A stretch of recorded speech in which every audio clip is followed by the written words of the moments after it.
রাজধানী গুলশানের চেয়ারপারসনের রাজনৈতিক কার্যালয়ে বাংলাদেশ জাতীয়তাবাদী দল বিএনপি সর্বোচ্চ নীতি নির্ধারণী ফোরাম জাতীয় স্থায়ী কমিটির বৈঠক চলছে। সন্ধ্যায় এ বৈঠক শুরু হয়। বৈঠকে সভাপতিত্ব করছেন বিএনপি চেয়ারম্যান ও প্রধানমন্ত্রী তারেক রহমান। জানা গেছে, বৈঠকে রাষ্ট্রপতির মনোনয়ন বিষয়ে আলোচনা, দেশের চলমান রাজনৈতিক পরিস্থিতি, সরকারের উন্নয়নমূলক কর্মকাণ্ড, দলের সাংগঠনিক বিভিন্ন বিষয় এবং আগামী দিনের কর্মপন্থা নিয়ে বিস্তারিত আলোচনা হতে পারে। বৈঠকে দলের স্থায়ী কমিটির সদস্যবৃন্দ উপস্থিত রয়েছেন। দর্শক, এই মুহূর্তে গুলশানের বিএনপি চেয়ারম্যানের রাজনৈতিক কার্যালয়ে আছেন সহকর্মী ইউসুফ আলী, যুক্ত হচ্ছে তার সাথে। ইউসুফ, আমরা জানতে পেরেছি যে বৈঠক চলছে, বৈঠক কখন শেষ হতে পারে এবং বৈঠকে আসলে কোন বিষয়গুলো নিয়ে আলোচনা হচ্ছে সেরকম কিছু জানতে পেরেছেন কি? আমাদের জানাবেন। ধন্যবাদ। গুলশানে বিএনপি চেয়ারম্যানের কার্যালয় থেকে বিএনপির যে স্থায়ী কমিটির বৈঠক চলছে সন্ধ্যার পর, সেই বৈঠকের খবর জানার জন্য আমাকে যুক্ত করার জন্য। তারপরে আপনি জানেন যে সন্ধ্যার পর বিএনপি স্থায়ী কমিটির বৈঠক অনুষ্ঠিত হয়েছে। বিএনপি চেয়ারম্যান এবং প্রধানমন্ত্রী তারেক রহমানের সভাপতিত্বে বৈঠক অনুষ্ঠিত হয়। কিছুক্ষণ আগে বৈঠক শুরু হয়েছে। এর মধ্যে স্থায়ী কমিটির সদস্যরা বিএনপির চেয়ারম্যানের যে কার্যালয় রয়েছে গুলশানে, সেই কার্যালয় থেকে বের হওয়া শুরু করেছেন। কিছুক্ষণের মধ্যেই হয়তো দলের পক্ষ থেকে আমাদেরকে সংবাদ সম্মেলনের মাধ্যমে আলোচনার বিষয়বস্তু জানানো হবে। তবে যেটি ধারণা করা হচ্ছে, যেহেতু রাষ্ট্রপতি শাহাবুদ্দিন পদত্যাগ করেছেন, সে কারণে নতুন রাষ্ট্রপতি নিয়োগ এবং দলের পক্ষ থেকে, বিএনপির পক্ষ থেকে কাকে মনোনয়ন দেওয়া হয় সেই বিষয়টি হয়তো আলোচনায় উঠে আসতে পারে। এছাড়া স্থানীয় সরকার যে নির্বাচন শুরু হওয়ার কথা ছিল, যেটি নির্বাচন কমিশনের পক্ষ থেকে বলা হয়েছিল যে আগস্টে তফসিল ঘোষণা হলে সেপ্টেম্বর কিংবা নভেম্বর থেকে নির্বাচন শুরু হতে পারে, সেই বিষয়টিও হয়তো আলোচনায় আসতে পারে। তবে ঘুরে ফিরে মূল আলোচনার বিষয়বস্তু কিন্তু নতুন রাষ্ট্রপতি নিয়োগ এবং নির্বাচন, সেই বিষয়টি নিয়ে আলোচনা হতে পারে। এছাড়া রাজনৈতিক যে পরিস্থিতি রয়েছে, সেই পরিস্থিতি নিয়েও আলোচনা হতে পারে বলে ধারণা করা হচ্ছে। তবে আমরা নির্দিষ্ট করে বলতে পারবো যে আসলে বিএনপির যে স্থায়ী কমিটির আজকে হঠাৎ করে যে বৈঠক শুরু হয়েছে, সেই বৈঠকে প্রায় 1 ঘন্টারও বেশি সময় ধরে চলা এই বৈঠকে কি সিদ্ধান্ত হয়েছে সেই বিষয়গুলো আমরা কিছুক্ষণের মধ্যেই হয়তো দলের পক্ষ থেকে আমাদেরকে জানানো হবে, তখন চেষ্টা করব আমরা জানিয়ে দেওয়ার জন্য। আরেকটি বিষয় আপনাকে বলে রাখি যে আজকে স্থায়ী কমিটির বৈঠক হলেও কিন্তু সব স্থায়ী কমিটির সদস্যরা কিন্তু এখানে বৈঠকে উপস্থিত থাকতে পারেননি। আজকে যারা বৈঠকে উপস্থিত ছিলেন, বিএনপির চেয়ারম্যান তারেক রহমানের সভাপতিত্বে মহাসচিব মির্জা ফখরুল ইসলাম আলমগীর, স্থায়ী কমিটির সদস্য আমির খসরু মাহমুদ চৌধুরী, নজরুল ইসলাম খান, সেলিমা রহমান, গয়েশ্বরচন্দ্র রায় সহ এবং ডাক্তার AZ জাহিদ হোসেন উপস্থিত ছিলেন। তবে এই বৈঠকের সিদ্ধান্ত হয়তো আমরা কিছুক্ষণের মধ্যেই আপনার মাধ্যমে মাই টিভির দর্শকদেরকে জানিয়ে দেওয়ার চেষ্টা করব। তানভীর, গুলশানের চেয়ারম্যানের কার্যালয় থেকে এই ছিল আমার কাছে তথ্য। তানভীর। জি, আপনাকে ধন্যবাদ। পরবর্তীতে প্রয়োজনে আমরা আবার আপনার সাথে যোগাযোগ করব। প্রধানমন্ত্রীর কার্যালয়ের মুখপাত্র মাহাদি আমিন বলেছেন, আগামী সপ্তাহে যুক্তরাষ্ট্রের শীর্ষ 25টি কোম্পানির 45 জন ব্যবসায়ী বাংলাদেশ সফরে আসবেন। প্রধানমন্ত্রী তারেক রহমানের সাথে বাংলাদেশের সফররত মার্কিন যুক্তরাষ্ট্রের দক্ষিণ ও মধ্য এশিয়া বিষয়ক বিশেষ দূত সার্জিও গরের বৈঠকে এসব কথা জানানো হয়। এছাড়া প্রধানমন্ত্রী তারেক রহমান বন্ধ কলকারখানা চালু ও ব্যবসায়ীদের সহযোগিতা করার আশ্বাস দিয়েছেন বলেও জানিয়েছেন মাহাদি আমিন। ইউসুফ আলীর রিপোর্ট। শনিবার সরকারি ছুটির দিন হলেও সকাল থেকে তেজগাঁও কার্যালয়ে অফিস করেন প্রধানমন্ত্রী তারেক রহমান। শুরুতে বাংলাদেশে সফররত মার্কিন যুক্তরাষ্ট্রের দক্ষিণ ও মধ্য এশিয়া বিষয়ক বিশেষ দূত সার্জিও গরের সাথে প্রধানমন্ত্রীর বৈঠক অনুষ্ঠিত হয়। এ সময় দুদেশের মধ্যে ব্যবসা বাণিজ্য ও পারস্পরিক স্বার্থ সংশ্লিষ্ট বিষয় ছাড়াও রাজনৈতিক বিষয়ে আলোচনা হয়। এরপর বেসরকারি উদ্যোক্তাদের সাথে মতবিনিময় করেন প্রধানমন্ত্রী তারেক রহমান। বিকেলে সংবাদ সম্মেলনে প্রধানমন্ত্রীর কার্যালয়ের মুখপাত্র মাহাদি আমিন বলেন, যুক্তরাষ্ট্রসহ বিভিন্ন দেশের সাথে বাংলাদেশের কূটনৈতিক সম্পর্ক আরও জোরদার করতে কাজ করছে সরকার। আগামী সপ্তাহের শেষ নাগাদ যুক্তরাষ্ট্রের প্রথম সারির 25টি কোম্পানি থেকে প্রায় 45 জন শীর্ষ কর্মকর্তা আসবেন এবং মাননীয় প্রধানমন্ত্রীর উপর এবং ওনার নেতৃত্বের উপর যে আস্থা আজকে আমরা সারা বিশ্বব্যাপী দেখছি, তার একটা প্রতিফলন হিসেবে যুক্তরাষ্ট্রের স্টেট ডিপার্টমেন্ট যে ট্রাভেল অ্যাডভাইজারি করে, যেখানে বিভিন্ন দেশে ট্রাভেলিংয়ের ক্ষেত্রে ওনাদের যে লক্ষ্যমাত্রা থাকে সেটা প্রতিফলিত হয়, সেখানে কিন্তু লেভেল 3 থেকে লেভেল 2-তে উন্নীত করা হয়েছে। তিনি বলেন, বাংলাদেশের স্বার্থ রক্ষা করে কিভাবে বিনিয়োগ ও ব্যবসা বাণিজ্য বাড়ানো যায় সেদিকেও জোর দিচ্ছে সরকার। বাংলাদেশের স্বার্থকে প্রাধান্য দিয়ে বাংলাদেশের মানুষের কিভাবে কল্যাণ হয়, জনগণকে কিভাবে আমরা আরও বেশি ক্ষমতায়িত করতে পারি, মূল উদ্দেশ্য ব্যবসাকে আরও সহযোগীকরণ করা, বিনিয়োগকে আরও প্রবৃদ্ধির মাধ্যমে বাড়ানো এবং বাংলাদেশের জন্য বিপুল পরিমাণ কর্মসংস্থান সৃষ্টি করা। বাংলাদেশ এবং যুক্তরাষ্ট্রের যে ঐতিহাসিক সম্পর্ক রয়েছে, সেটি একটি ভিন্ন মাত্রায় যাবে এবং তার উপর ভিত্তি করে আমরা আরও বেশি যুক্তরাষ্ট্রের সাথে ট্রেড এবং সে দেশ থেকে ইনভেস্টমেন্ট এখানে অ্যাট্রাক্ট করব। বাংলাদেশে ইনশাল্লাহ আরও বেশি এমপ্লয়মেন্ট জেনারেট হবে। ইউসুফ আলী, মাই টিভি, ঢাকা। রয়েছে। প্রধানমন্ত্রী তারেক রহমানের নেতৃত্বে বেসরকারি খাত সংক্রান্ত সভা অনুষ্ঠিত হয়েছে। সকালে প্রধানমন্ত্রীর কার্যালয়ে অনুষ্ঠিত হয় এই বৈঠক। এতে দেশের বেসরকারি খাতের বিদ্যমান সমস্যা, জ্বালানি সংকট ও করণীয় ঠিক করতে ব্যবসায়ীদের কাছ থেকে মতামত চান প্রধানমন্ত্রী তারেক রহমান। পাশাপাশি কিভাবে বন্ধ কলকারখানা চালু করে কর্মসংস্থান তৈরি করা যায় তা নিয়ে ব্যবসায়ীদের সহযোগিতা চান সরকার প্রধান। ব্যবসায়ীরা আর্থিক প্রণোদনা, জ্বালানি সহায়তা ও বেসরকারি খাতের জন্য আইনি কাঠামো সহজীকরণ ও হয়রানি মুক্ত করার আহ্বান জানান। বৈঠকে দেশের শীর্ষস্থানীয় ব্যবসায়ীরা অংশ নেন।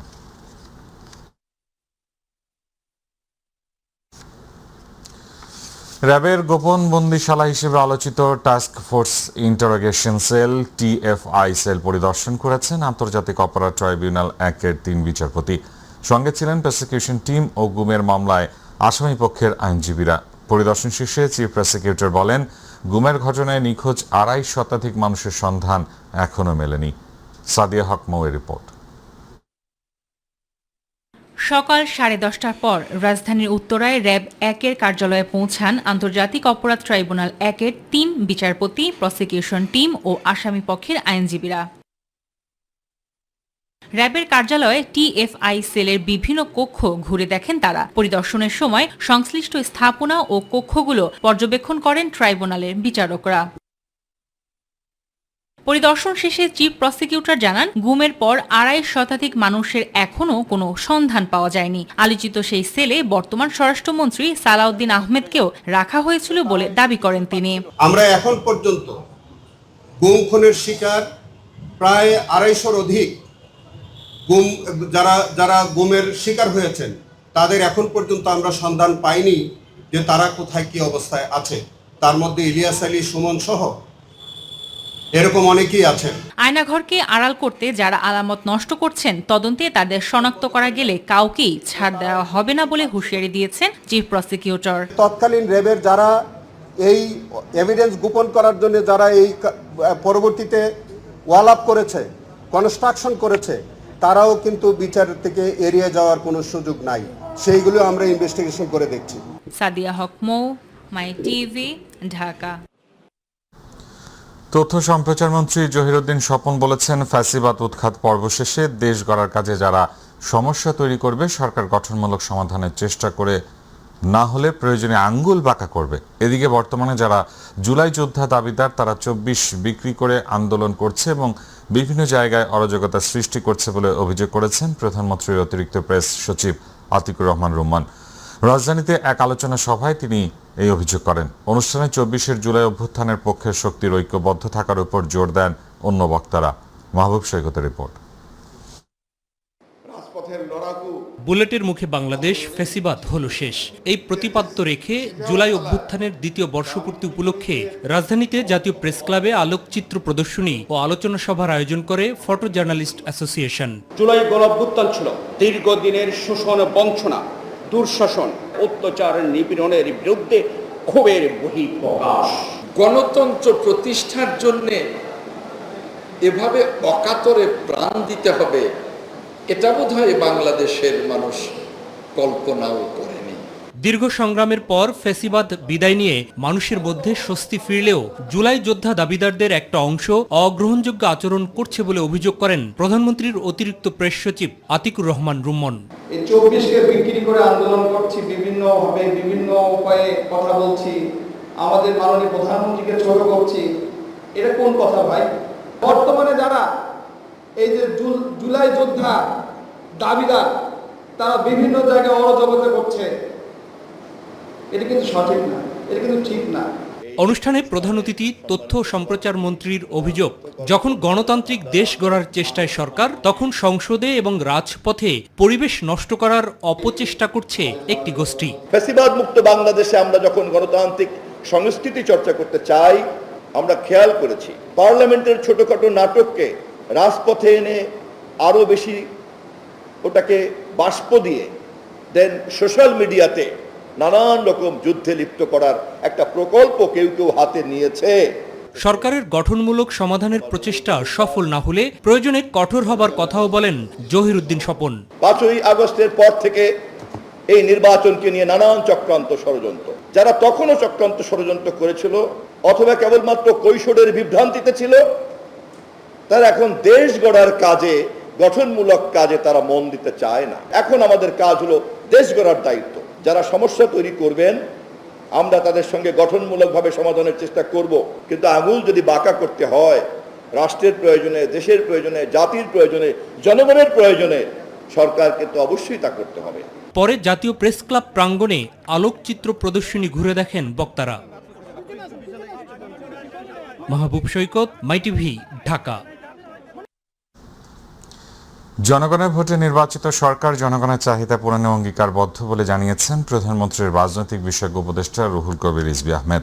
গণতান্ত্রিক সরকার দায়িত্বে থাকায় রাষ্ট্রীয় পৃষ্ঠপোষকতায় এখন আর গুম খুন অন্যায় হচ্ছে না বলেও মন্তব্য করেন বিএনপির সিনিয়র যুগ্ম মহাসচিব। রাজধানীতে আইডিইবি মিলনায়তনে কারিগরি শিক্ষক কর্মচারীদের দ্বিবার্ষিক সম্মেলনে তারা এসব কথা বলেন। সরকার যেখানে জনগণের দ্বারা নির্বাচিত, সরকার যেখানে তার অঙ্গীকার পালনে শতভাগ সচেষ্ট, নানাবিধ আইন কানুনের জটিলতা দিয়ে সেটাকে অতিক্রম করেই তিনি দ্রুত গতিতে এটাকে নিয়ে যাওয়ার চেষ্টা করছেন। টেকনিক্যাল প্রশিক্ষিত টেকনিশিয়ানরা, এটা তো ইন্ডাস্ট্রির সাথে সম্পর্ক রয়েছে, এটার সাথে একটা কানেকশন করা, সেই ব্যাপারে অফিসিয়ালি সেটা তুলে ধরার চেষ্টা করে। আপনারা জানেন যে হাইওয়েতে প্রচণ্ড আপনার দুর্ঘটনা হয়, সেই দুর্ঘটনা এড়াতে 10 কিলোমিটার পরপর অ্যাম্বুলেন্স থাকবে হাইওয়ের পাশে। এই পদক্ষেপগুলো নিয়েছে। প্রধানমন্ত্রীকে ভুল বুঝিয়ে কিছু লোক বিএনপিকে ফ্যাসিবাদের দিকে নিয়ে যাচ্ছে বলে মন্তব্য করেছেন বাংলাদেশ জামায়াতে ইসলামী কেন্দ্রীয় সেক্রেটারি জেনারেল অধ্যাপক মিয়া গোলাম পরওয়ার। তিনি বলেন, সংবিধানের মৌলিক কাঠামো সংস্কার বাস্তবায়নই ফ্যাসিবাদের পুনরুত্থান ঠেকানোর একমাত্র পথ। বিকেলে রাজধানীর মহাখালী কলেরা হাসপাতালের সামনে গণভোটের গণরায় বাস্তবায়ন ও জুলাই গণঅভ্যুত্থানে গণহত্যায় জড়িতদের দ্রুত বিচারের দাবিতে ঢাকা মহানগর উত্তর জামায়াত আয়োজিত বিশাল বিক্ষোভ সমাবেশে প্রধান অতিথির বক্তব্যে তিনি এসব কথা বলেন। মিয়া গোলাম পরওয়ার বলেন, জুলাই গণঅভ্যুত্থানের অন্যতম সুবিধাভোগী হলেও বিএনপি এখন সেই অভ্যুত্থানের চেতনা থেকে সরে এসেছে। নির্বাচনের আগে জুলাই সনদ বাস্তবায়নের প্রতিশ্রুতি দিলেও এখন তারা তা ভুলে গেছে। এতগুলো কথা দিয়ে কথা না রেখে জুলাইয়ের রক্তের সাথে দ্বিচারিতা করা, এটা মুনাফিকি বলবো না, এটাকে কি ইমানদারি বলবো আমরা? আপনারা 31 দফা আপনারা বলেছেন, বিএনপি 1 দফায় বলেছেন আমরা সংস্কার কমিশন করব। আপনারা 31 দফার 9 দফায় বলেছেন সমস্ত দলীয় সংকীর্ণতার ঊর্ধ্বে উঠে ক্ষমতায় গেলে রাষ্ট্রের সরকারি বিধিবদ্ধ স্বায়ত্তশাসিত সমস্ত জায়গায় নিরপেক্ষভাবে যোগ্য লোককে নিয়োগ দেবেন। 5 মাসে ক্ষমতায় এসে বিএনপি কি শুরু করছে দেখছেন তো? ছাত্র দল, বিএনপি, জেলা পরিষদ, কর্পোরেশন, বড় বড় বিধিবদ্ধ সংস্থায় সব দলীয় লোককে তারা নিয়োগ দিচ্ছে। দুর্নীতিতে, লুটপাটে, চাঁদাবাজিতে এমপিদের এলাকায় সিন্ডিকেট করে বিরোধী দলের লোকদের কোনো কাজ করতে দিচ্ছে না। তারা খাও দাও ফুর্তি করো লুটপাটে তারা মেতে উঠেছে। আইন শৃঙ্খলা পরিস্থিতির অবনতি, কথা দিয়ে তারা কথা রাখছেন না। জুলাই গণঅভ্যুত্থান কোনো নির্দিষ্ট একক গোষ্ঠী বা দলের নয়, বরং এটি সব ধর্ম, বর্ণ ও পেশার মানুষের সম্মিলিত আন্দোলন। জুলাইয়ের চেতনায় ধর্মবর্ণ নির্বিশেষে রোল মডেল বাংলাদেশ গড়ার তোলার কথা জানিয়েছেন জাতীয় নাগরিক পার্টির এনসিপির আহ্বায়ক এবং জাতীয় সংসদের বিরোধী দলীয় chief whip Mohammad Nahid Islam MP. আজ শনিবার ঢাকা রিপোর্টার্স ইউনিটির আয়োজিত জুলাই গণঅভ্যুত্থানে হিন্দু, বৌদ্ধ, খ্রিস্টান সম্প্রদায়ের অবদান শীর্ষক আলোচনা সভায় প্রধান অতিথির বক্তব্যে তিনি এই অঙ্গীকার ব্যক্ত করেন। প্রধান অতিথির বক্তব্যে তিনি বলেন, একটি রাজনৈতিক গোষ্ঠী ফায়দা নেয়ার জন্য পরিকল্পিতভাবে সাম্প্রদায়িক বিভাজন এবং সম্প্রীতি বিনষ্ট করার চেষ্টা করছে, কারণ তারা দেখাতে চায় বাংলাদেশে সাম্প্রদায়িক সম্প্রীতি নেই। হিন্দু, মুসলমান, বৌদ্ধ, খ্রিস্টান সকলে মিলে এই বাংলাদেশ, আমরা এই বাংলাদেশকে বলি যে একটা বহু সাংস্কৃতিক, বহু ভাষিক এবং বহু জাতিক একটা রাষ্ট্র বা একটা সভ্যতা রাষ্ট্র হিসেবে আমরা গড়ে তুলতে চাই। আমাদের ইতিহাস সেটাই বলে, আমাদের ঐতিহ্য এটা বলে। এখানকার বাংলাদেশের এই বঙ্গেয় বদ্বীপের সভ্যতায় মিশে আছে বহু সংস্কৃতি, সকল ধর্মের সমন্বয়ে আমাদের সমাজ গঠিত হয়েছে। আমাদের ঐতিহাসিকভাবে সাম্প্রদায়িক সম্প্রীতির যেই ঐতিহ্য সেটাকে আমরা ধারণ করে আমাদের আগামীর বাংলাদেশকে আমরা বিনির্মাণ করব। স্বাস্থ্যমন্ত্রী সরদার মোহাম্মদ সাখাওয়াত হোসেন বলেছেন, দেশের স্বাস্থ্য ব্যবস্থায় প্রতিরোধমূলক স্বাস্থ্যসেবাকে সর্বোচ্চ গুরুত্ব দিতে হবে। সুস্থ, সক্ষম ও মানবিক প্রজন্ম গড়ে তুলতে মাতৃদুগ্ধ পান নিশ্চিত করার কোনো বিকল্প নেই। সকালে রাজধানী ন্যাশনাল বার্ন ও প্লাস্টিক সার্জারি ইনস্টিটিউটে জনস্বাস্থ্য পুষ্টি প্রতিষ্ঠানের উদ্যোগে বিশ্ব মাতৃদুগ্ধ সপ্তাহ 2026 উপলক্ষে আয়োজিত অনুষ্ঠানে প্রধান অতিথির বক্তব্যে এসব কথা বলেন স্বাস্থ্যমন্ত্রী। সাম্প্রতিক HMPV পরিস্থিতির প্রসঙ্গে স্বাস্থ্যমন্ত্রী বলেন, অপুষ্টিতে আক্রান্ত শিশুদের সংক্রমণের ঝুঁকি তুলনামূলক বেশি থাকে। একই সঙ্গে অতিরিক্ত ফাস্টফুড গ্রহণ, অস্বাস্থ্যকর খাদ্যাভ্যাস এবং সুষম খাদ্যের অভাব নিয়ে উদ্বেগ প্রকাশ করেন তিনি। মায়েদের, বিশেষভাবে মায়েদের আমি অনুরোধ করব যাতে করে তাদের সন্তানদের আল্লাহ প্রদত্ত যেই দান, ওই নিয়ামত থেকে যেন আল্লাহ ওনাদেরকে, মায়েরা যেন বঞ্চিত না করে।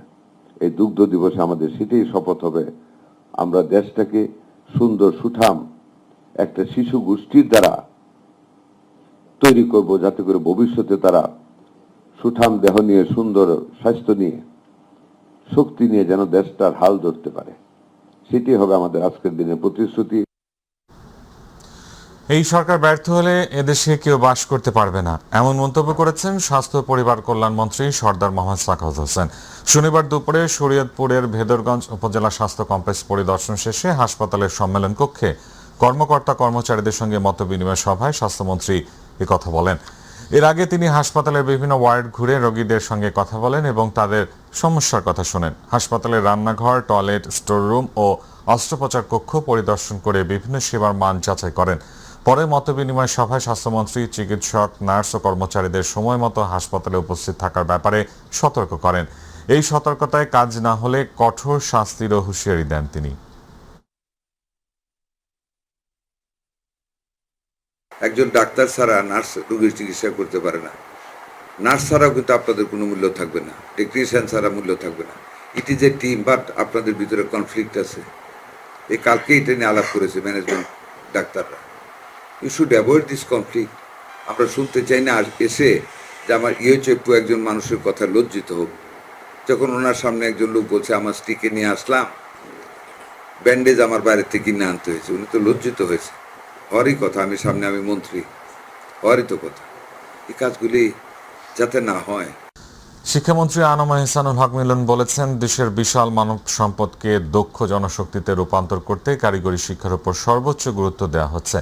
প্রচলিত শিক্ষা ব্যবস্থার পাশাপাশি কারিগরি ও প্রযুক্তি নির্ভর শিক্ষার কোনো বিকল্প নেই।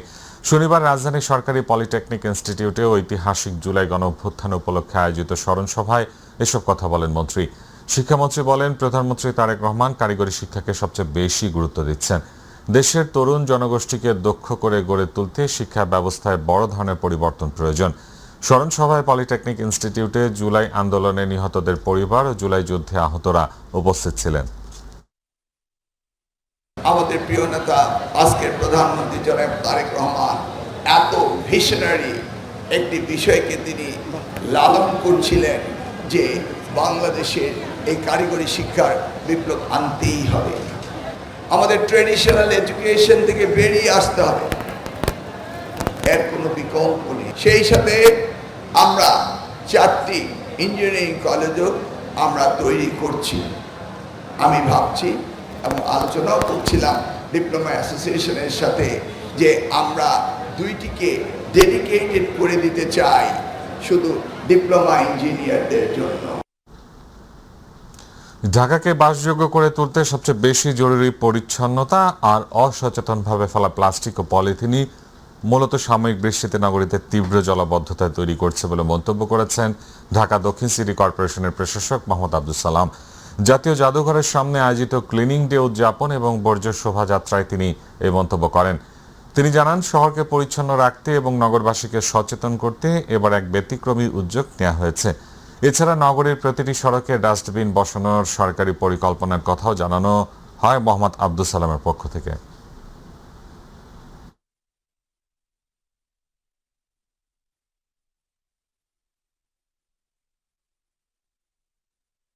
মাসের প্রথম শনিবার পুরো ঢাকা শহর মশা এবং আবর্জনা এটার ব্যাপারে আমরা ক্র্যাশ প্রোগ্রাম করি 75টি ওয়ার্ডে।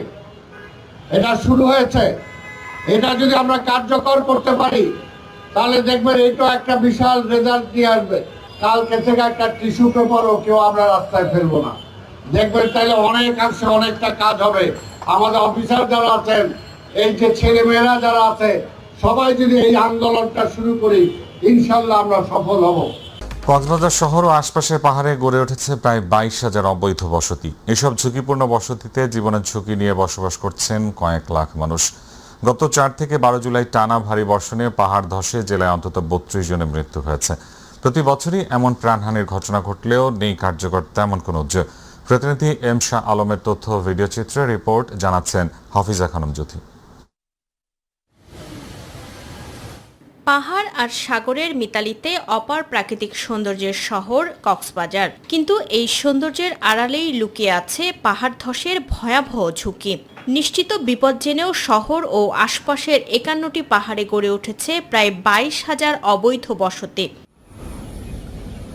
পাহাড় কেটে ও ঢালে নির্মিত এসব ঘরে বসবাস করছেন কয়েক লাখ মানুষ। জুলাইয়ে টানা ভারী বর্ষণে জেলার বিভিন্ন স্থানে পাহাড় ধসে অন্তত 32 জন নিহত হন। সরকারি তথ্য অনুযায়ী গত 19 বছরে কক্সবাজারে পাহাড় ধসে প্রাণ হারিয়েছেন অন্তত 381 জন।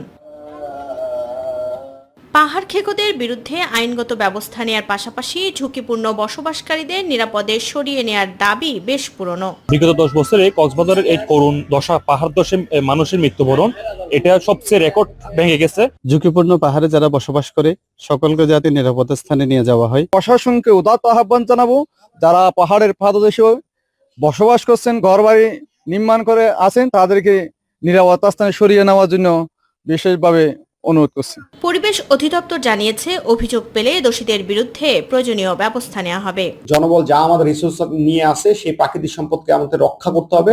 কক্সবাজারের 50%-এর বেশি কিন্তু পাহাড়ি এলাকা, সেই পাহাড়ি এলাকা যদি রক্ষা করা হয় তাহলে কক্সবাজারের জানমাল এবং কক্সবাজারের প্রাকৃতিক জীববৈচিত্র্য সবকিছু সংরক্ষিত হবে। পাহাড়ের চূড়ায় ঝুঁকিপূর্ণ এলাকায় বসবাসকারীদের তালিকা তৈরি করে ধাপে ধাপে নিরাপদ স্থানে সরিয়ে নেওয়ার উদ্যোগের কথা জানান জেলা প্রশাসক।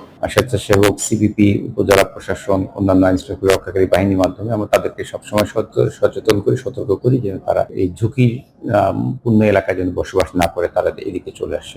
বিশেষজ্ঞদের মতে সাময়িক উচ্ছেদ অভিযান নয়, পাহাড় কাটা বন্ধ, আইনের কঠোর প্রয়োগ এবং ঝুঁকিপূর্ণ বসতির স্থায়ী পুনর্বাসনই পারে কক্সবাজারে পাহাড় ধসে প্রাণহানি কমাতে। হাফিজা খানম জুথি, মাই টিভি। স্টার্ন ব্যাংক পিএলসি এবং বিকাশ যৌথভাবে বিকাশ অ্যাপের মাধ্যমে প্রথম ডিজিটাল এফডিআর সেবা চালু করেছে। এখন থেকে বিকাশ গ্রাহকরা কোনো ব্যাংক শাখায় না গিয়ে এবং কাগজপত্র জমা না দিয়েই সরাসরি বিকাশ অ্যাপ থেকে তাৎক্ষণিকভাবে ইবিএল এফডিআর খুলতে পারবেন। এই উদ্দেশ্য হল নির্ভরযোগ্য সঞ্চয় সেবা আরও সহজলভ্য করার মাধ্যমে মফস্বল গ্রামীণ জনগোষ্ঠী সহ দেশের সকল মানুষকে একটি শীর্ষস্থানীয় ব্যাংকে সুবিধাজনকভাবে সঞ্চয় করতে সহায়তা প্রদান। সম্প্রতি রাজধানীতে ইবিএল প্রধান কার্যালয়ে আয়োজিত এক অনুষ্ঠানে যৌথভাবে এ সেবার ঘোষণা প্রদান করেন ইবিএল এর উপব্যবস্থাপনা পরিচালক ও head of retail and SME banking M Khorshed Anwar এবং বিকাশের chief commercial officer Ali Ahmed. অনুষ্ঠানে উভয় প্রতিষ্ঠানের ঊর্ধ্বতন কর্মকর্তারা উপস্থিত ছিলেন।